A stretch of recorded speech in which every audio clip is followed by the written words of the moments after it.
One sentence from a captured American soldier shattered a Nazi Panzer commander. No weapon was used, just words. The place was the Ardennes forest during the Battle of the Bulge.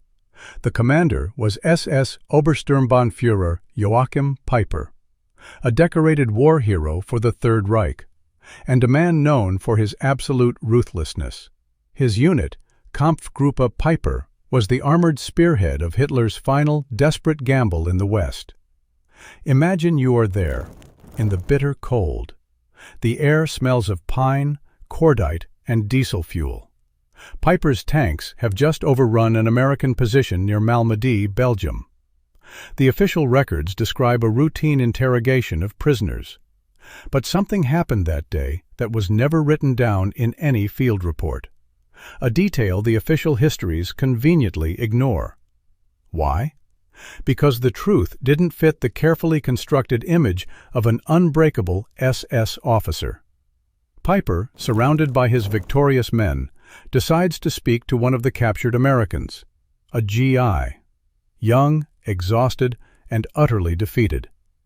According to the accounts of men who were there, Peiper asks a simple, contemptuous question. Why are you Americans fighting this war? You have everything. Think about that question from his perspective.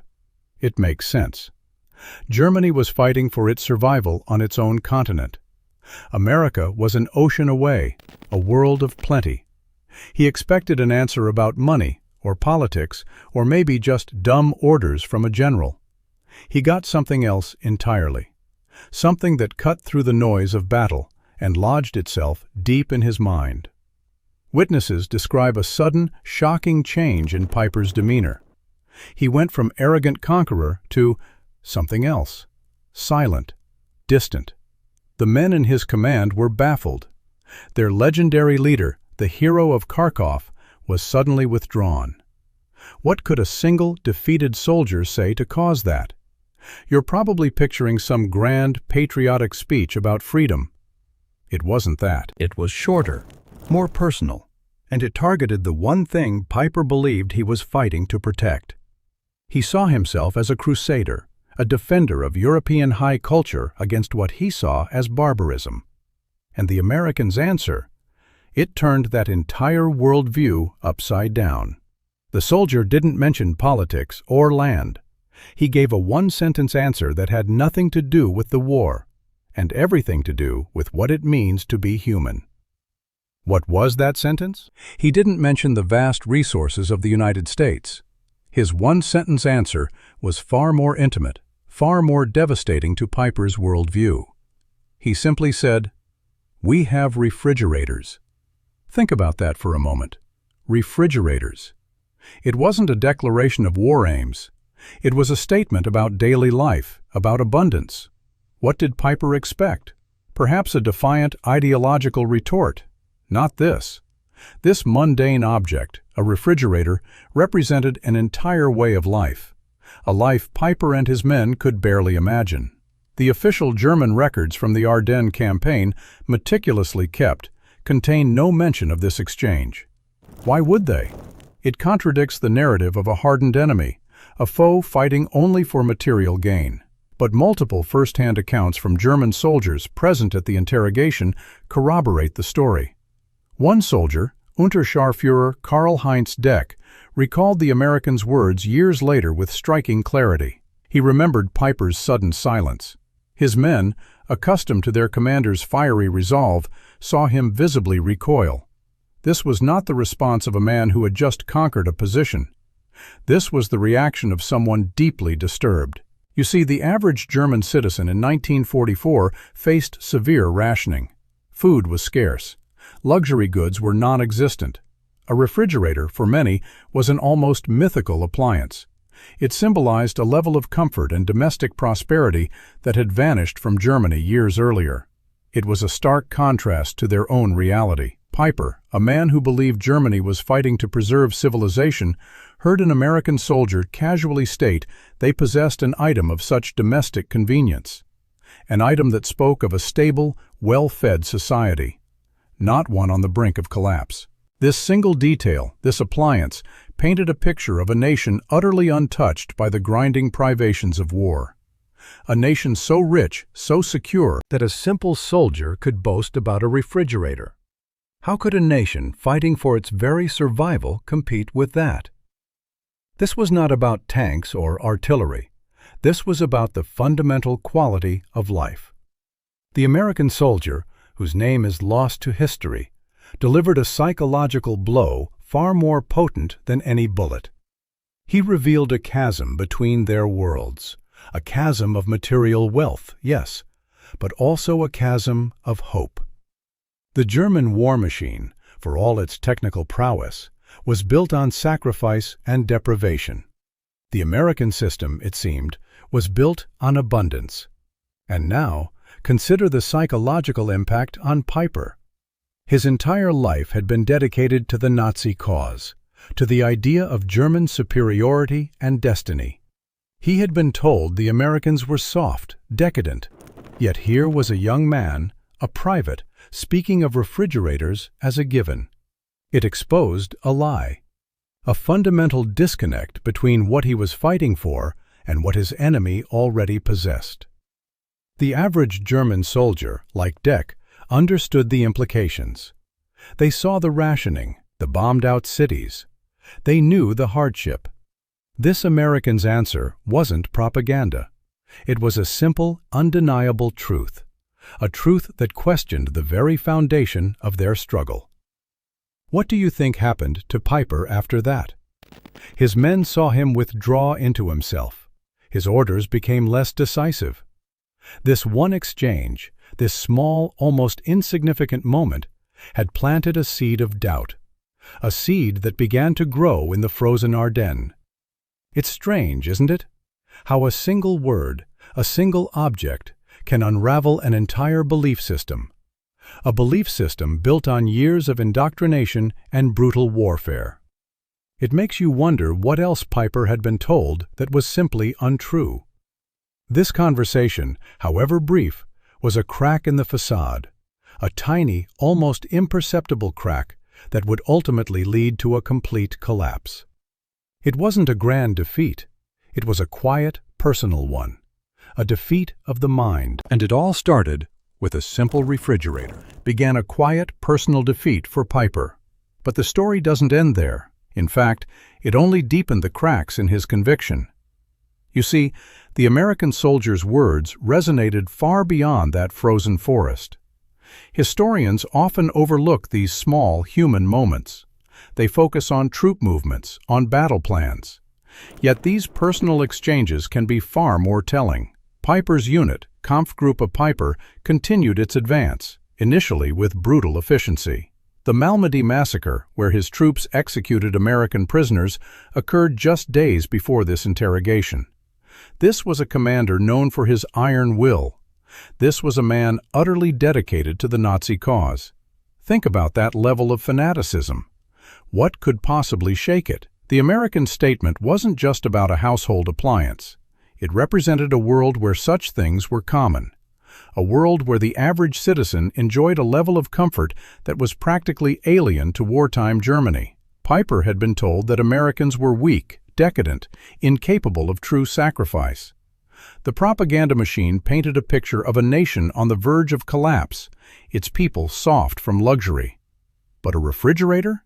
That spoke of a robust, stable infrastructure. A nation whose everyday citizens still enjoyed the fruits of peace, even while fighting a global war. This was a direct contradiction to everything he had been taught. And here's where it gets more complicated.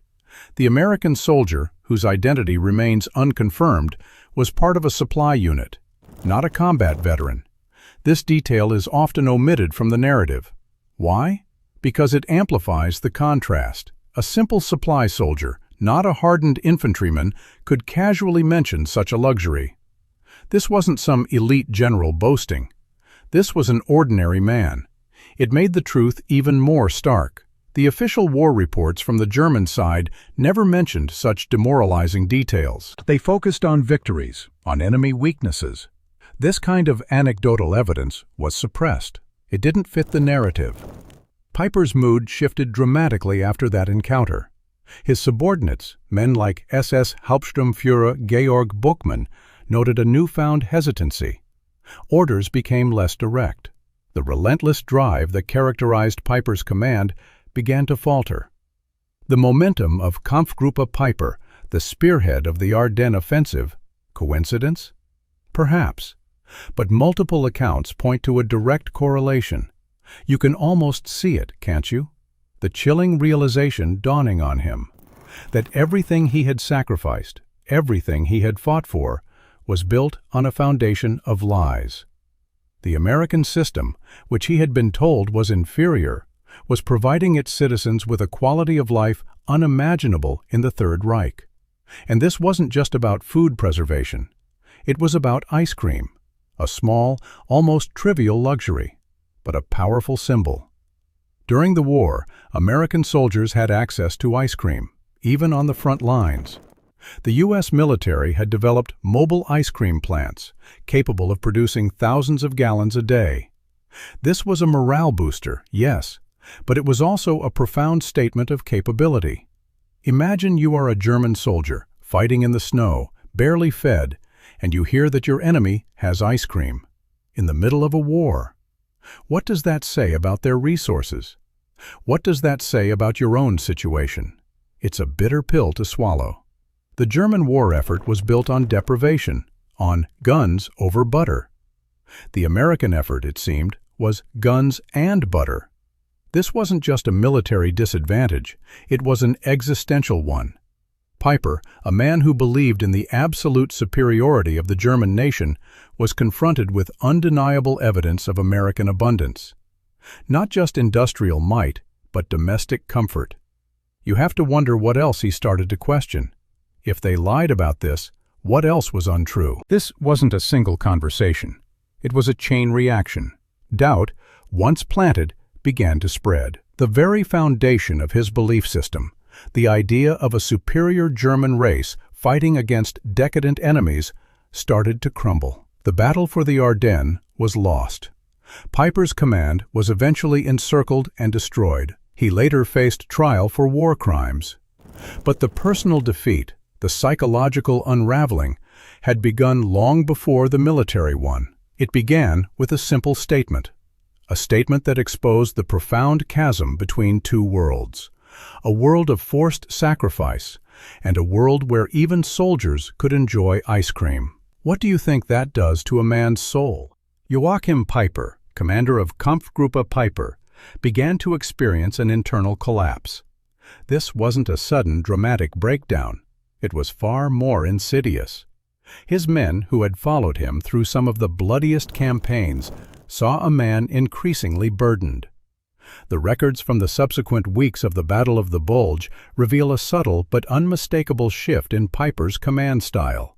He became less aggressive, more cautious. His famous audacity, once his hallmark, began to wane. This wasn't reported in the official dispatches.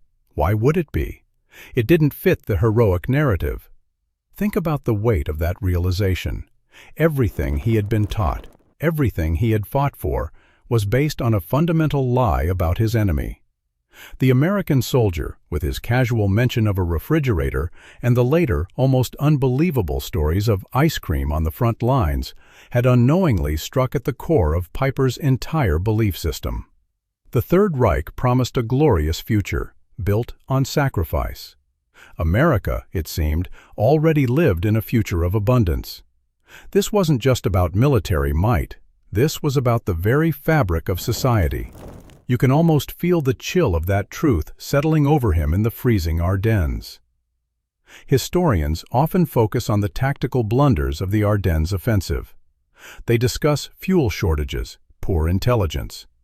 But this human element, this psychological warfare waged by an anonymous GI, is rarely given its due. Yet, multiple German veterans, interviewed decades later, spoke of the profound impact of these small details. They remembered the rumors of American comfort. They remembered the stark contrast to their own privations. Piper's unit, for all its initial success, was ultimately encircled. The supply lines were stretched thin. His tanks, the very symbol of his power, ran out of fuel.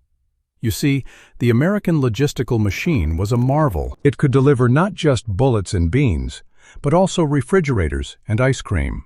The German system, for all its efficiency in combat, struggled to feed its own population, let alone provide such luxuries to its frontline troops. This logistical disparity was a physical manifestation of the psychological chasm.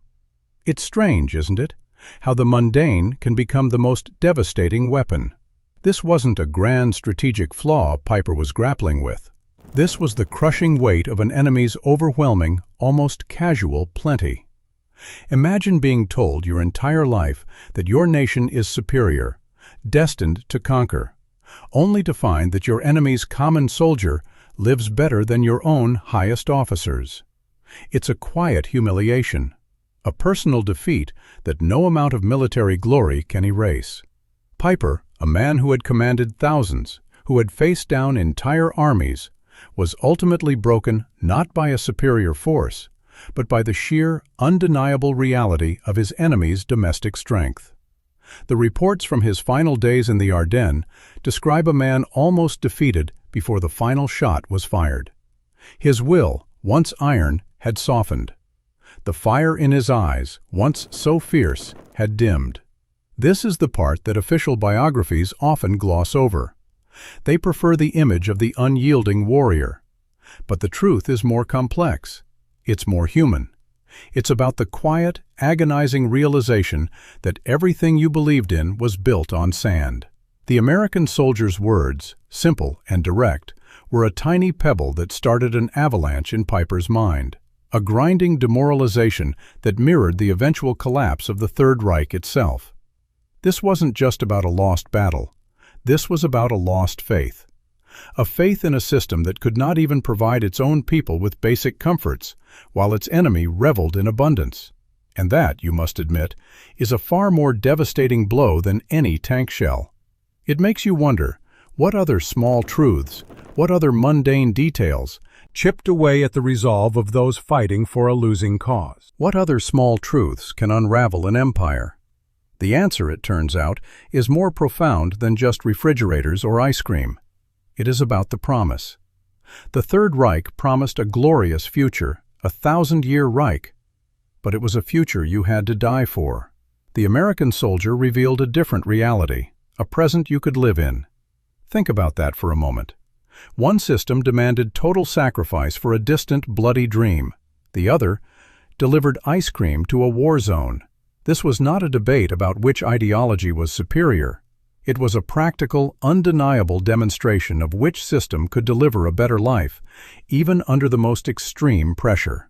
The official transcripts from Joachim Piper's war crimes trial at Dachau, which began in May 1946, span thousands of pages. They meticulously detail troop movements, orders, and atrocities.